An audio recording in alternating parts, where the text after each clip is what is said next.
राधे राधे, जय श्री कृष्ण। एक बार पुनः आप सभी का आपके अपने चैनल कर्म वेदिका में हृदय से स्वागत है। क्या आप जानते हैं कि आपकी जन्म कुंडली में एक ऐसा गुप्त और अत्यंत शक्तिशाली योग छिपा हो सकता है जो एक साधारण इंसान को भी रातों रात राजाओं जैसी हैसियत और समाज में एक छत्र राज दिला सकता है। वैदिक ज्योतिष के सबसे महान ग्रंथ बृहत पाराशर होरा शास्त्र और सारावली में इस प्रचंड योग का स्पष्ट वर्णन है, जिसे कहते हैं दुरुधरा योग।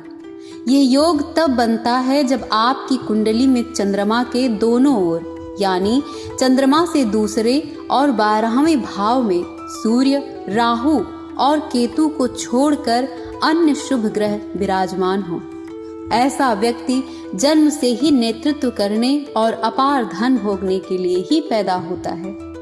लेकिन यदि आपकी कुंडली में चंद्रमा नीच का है, पाप ग्रहों से पीड़ित है, तो यह दुर्धरा योग सोई हुई अवस्था में है, तो आपको अपनी मेहनत का फल कभी नहीं मिल पाता।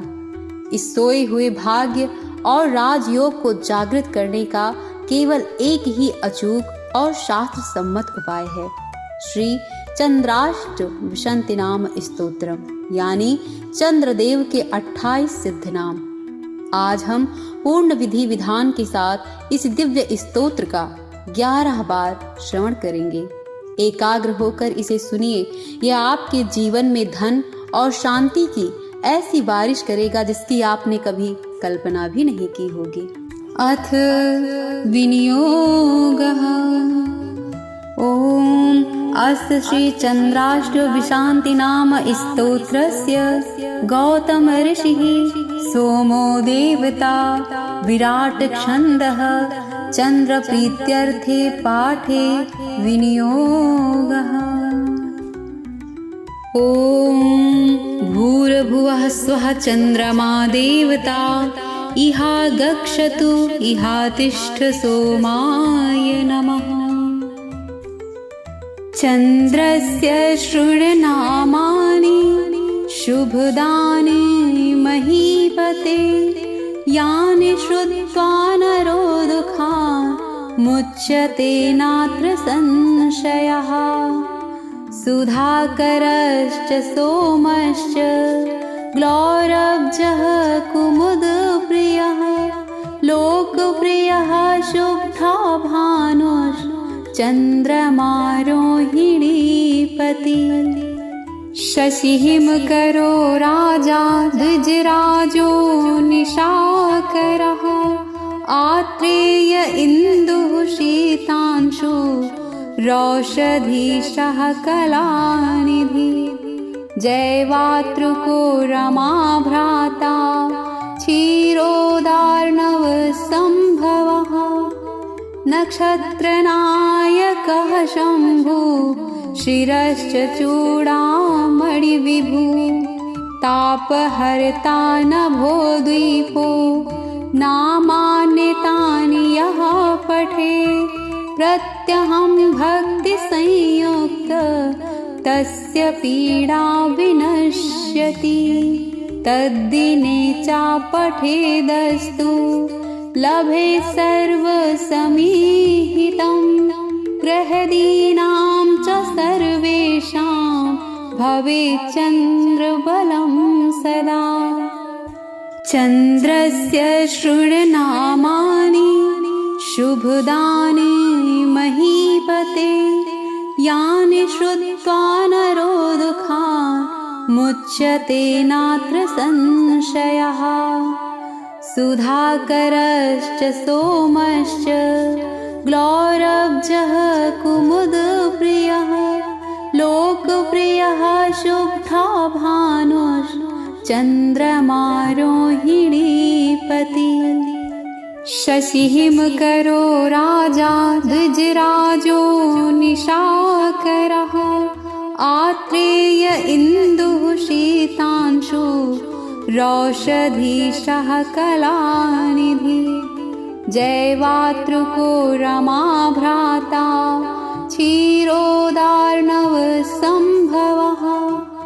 नक्षत्रनायकः शम्भु शिरश्च चूडामणिविभु तापहर्ता नभो द्वीपो नामान्यतानि यः पठे प्रत्यहं भक्तिसंयुक्त तस्य पीडा विनश्यति तद्दिने चापठेदस्तु लभे सर्वसमीहितं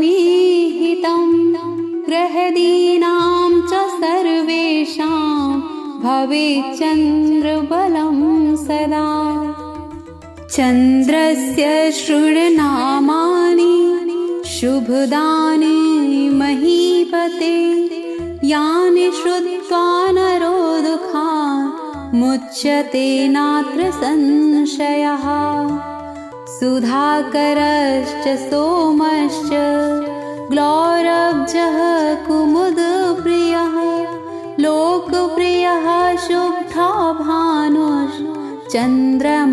रोहिणीपति शशिहिमकरो राजा द्विजराजो निशाकरः आत्रेय इन्दुः शीतांशु रौषधीशः कलानिधि जैवातृको रमा भ्राता क्षीरोदार्णवसम्भवः नक्षत्रनायकः शम्भु शिरश्च चूडामणिविभु तापहर्ता नभो द्वीपो नामान्यतानि यः पठे प्रत्यहं भक्तिसंयुक्त तस्य पीडा विनश्यति तद्दिने चापठेदस्तु लभे सर्वसमीहितं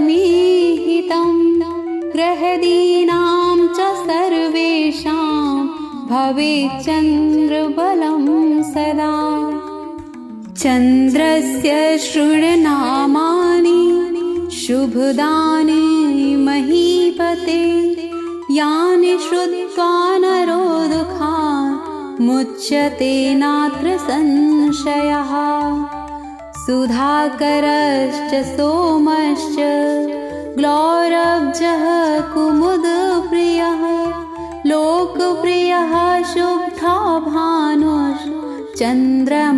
रोहिणीपति शशिहिमकरो राजा द्विजराजो निशाकरः आत्रेय इन्दुः शीतांशु रौषधीशः कलानिधि जैवातृको रमा भ्राता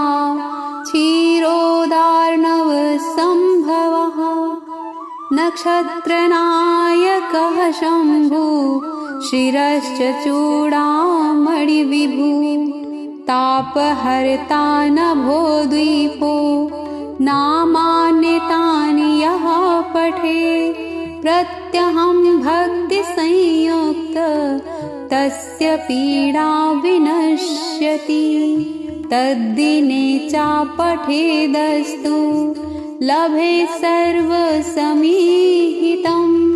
ग्रहदीनां च सर्वेषां भवेत् चन्द्रबलं सदा चन्द्रस्य षड्नामानि शुभदानि महीपते यानि श्रुत्वा नरो दुःखान् मुच्यते नात्र संशयः सुधाकरश्च सोमश्च ग्लौरब्जः कुमुदप्रियः लोकप्रियः शुभ्रा भानुश्चन्द्रमा रोहिणीपति शशिहिमकरो राजा द्विजराजो निशाकरः आत्रेय इन्दुः शीतांशु रौषधीशः कलानिधि जैवातृको रमा भ्राता क्षीरोदार्णवसम्भवः नक्षत्रनायकः शम्भु शिरश्च चूडामणिविभु तापहर्ता नभोद्वीपो नामान्यतानि यः पठे प्रत्यहं भक्तिसंयुक्त तस्य पीडा विनश्यति। तद्दिने च पठेदस्तु लभे सर्वसमीहितं ग्रहदीनां च सर्वेषां भवेत् चन्द्रबलं सदा। चन्द्रस्य षड्नामानि शुभदानि महीपते यानि श्रुत्वा नरो दुःखान् मुच्यते नात्र संशयः।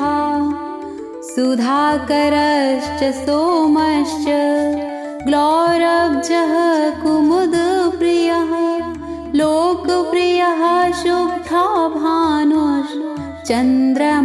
रोहिणीपति। शशिहिमकरो राजा द्विजराजो निशाकरः आत्रेय इन्दुः शीतांशु रौषधीशः कलानिधि। जयवातृको रमा भ्राता क्षीरोदार्णवसम्भवः नक्षत्रनायकः शम्भु शिरश्च चूडामणिविभु। तापहर्ता नभोद्वीपो नामान्यतानि यः पठे प्रत्यहं भक्तिसंयुक्त तस्य पीडा विनश्यति। तद्दिने च पठेदस्तु लभे सर्वसमीहितं ग्रहदीनां च सर्वेषां भवेत् चन्द्रबलं सदा। चन्द्रस्य षड्नामानि शुभदानि महीपते यानि श्रुत्वा नरो दुःखान् मुच्यते नात्र संशयः। सुधाकरश्च सोमश्च ग्लौरब्जः कुमुदप्रियः लोकप्रियः शुभ्रा भानुश्चन्द्रमा रोहिणीपति। शशिहिमकरो राजा द्विजराजो निशाकरः आत्रेय इन्दुः शीतांशु रौषधीशः कलानिधि। जयवातृको रमा भ्राता क्षीरोदार्णवसम्भवः नक्षत्रनायकः शम्भु शिरश्च चूडामणिविभु। तापहर्ता नभोद्वीपो नामान्यतानि यः पठे प्रत्यहं भक्तिसंयुक्त तस्य पीडा विनश्यति। तद्दिने च पठेदस्तु लभे सर्वसमीहितं ग्रहदीनां च सर्वेषां भवेत् चन्द्रबलं सदा। चन्द्रस्य षड्नामानि शुभदानि महीपते यानि श्रुत्वा नरो दुःखान् मुच्यते नात्र संशयः।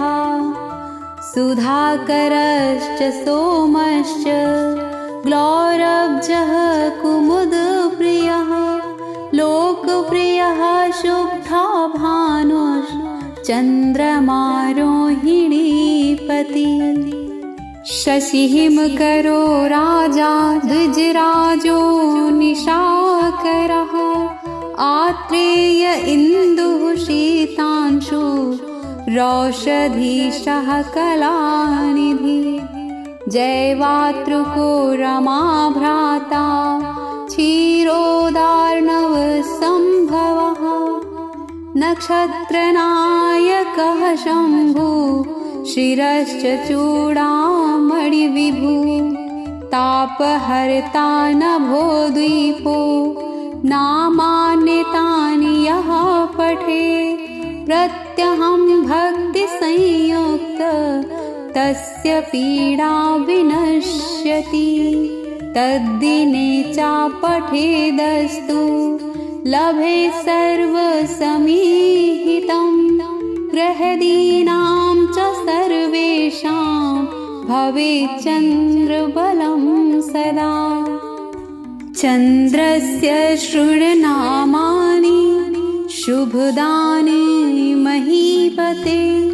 यानि श्रुत्वा नरो दुःखान् मुच्यते नात्र संशयः। सुधाकरश्च सोमश्च ग्लौरब्जः कुमुदप्रियः। लोकप्रियः शुभ्रा भानुश्चन्द्रमा रोहिणीपति। शशिहिमकरो राजा द्विजराजो निशाकरः। आत्रेय इन्दुः शीतांशु रौषधीशः कलानिधि। जैवातृको रमा भ्राता क्षीरोदार्णव सम्भवः। नक्षत्रनायकः शम्भु शिरश्च चूडामणिविभु। तापहर्ता नभो द्वीपो नामान्यतानि यः पठे। प्रत्यहं भक्तिसंयुक्त तस्य पीडा विनश्यति। तद्दिने चापठेदस्तु लभे सर्वसमीहितं। ग्रहदीनां च सर्वेषां भवेत् चन्द्रबलं सदा। चन्द्रस्य षड्नामानि शुभदानि महीपते। यानि श्रुत्वा नरो दुःखान् मुच्यते नात्र संशयः। सुधाकरश्च सोमश्च ग्लौरब्जः कुमुदप्रियः। लोकप्रियः शुभ्रा भानुश्चन्द्रमा रोहिणीपति। शशिहिमकरो राजा द्विजराजो निशाकरः। आत्रेय इन्दुः शीतांशु रौषधीशः कलानिधि। जैवातृको रमा भ्राता क्षीरोदार्णव सम्भवः। नक्षत्रनायकः शम्भु शिरश्च चूडामणिविभु। तापहर्ता नभो द्वीपो नामान्यतानि यः पठे। प्रत्यहं भक्तिसंयुक्त तस्य पीडा विनश्यति। तद्दिने चापठेदस्तु लभे सर्वसमीहितं। ग्रहदीनां च सर्वेषां भवेत् चन्द्रबलं सदा। चन्द्रस्य षड्नामानि शुभदानि महीपते। यानि श्रुत्वा नरो दुःखान् मुच्यते नात्र संशयः। सुधाकरश्च सोमश्च ग्लौरब्जः कुमुदप्रियः। लोकप्रियः शुभ्रा भानुश्चन्द्रमा रोहिणीपति। शशिहिमकरो राजा द्विजराजो निशाकरः। आत्रेय इन्दुः शीतांशु रौषधीशः कलानिधि। जैवातृको रमा भ्राता क्षीरोदार्णव सम्भवः। नक्षत्रनायकः शम्भु शिरश्च चूडामणिविभु। तापहर्ता नभो द्वीपो नामान्यतानि यः पठे। प्रत्यहं भक्तिसंयुक्त तस्य पीडा विनश्यति। तद्दिने चापठेदस्तु लभे सर्वसमीहितं ग्रहदीनां च सर्वेषां भवेत् चन्द्रबलं सदा। ॐ शान्तिः शान्तिः शान्तिः।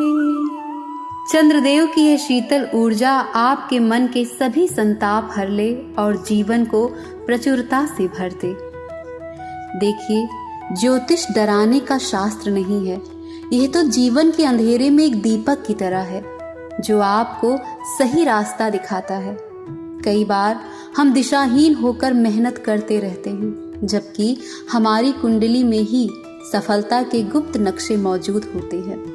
यदि आप भी जानना चाहते हैं कि आपकी जन्म पत्रिका में कौन से राजयोग छिपे हैं, आपका सही करियर क्या है, या जीवन की परेशानियों का सटीक और सात्विक समाधान क्या है, तो आप कर्म वेदिका से व्यक्तिगत रूप से जुड़ सकते हैं।